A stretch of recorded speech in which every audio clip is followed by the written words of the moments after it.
सुंदर बोधलता के पुनर्वही दृश्य के वर्णन कर रहा है।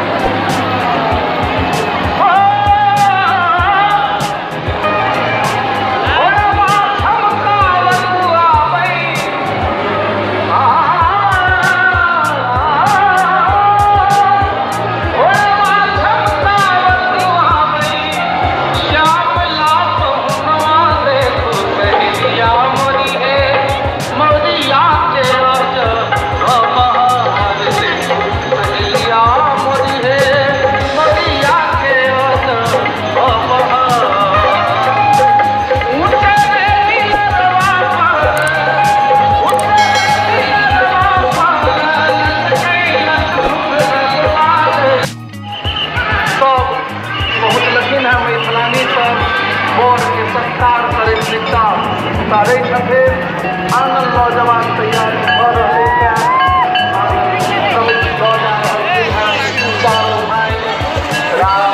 परंपरा नहीं का मैं बहन के जाय पर तो बाप मैं बहन को उनके खानदानक नाम के से पहले बीज लेने रहो तो बाद में बड़ा दिक्कत है। तो झट देखकर बीज के बहाना कर चल चल चल अभी साइकिल आपकी तरफ जाए समय आए चले परिक्रमा के मंडप परिक्रमा के राम भद्र के कहल जाए वहाँ बेदी परिक्रमा करियो।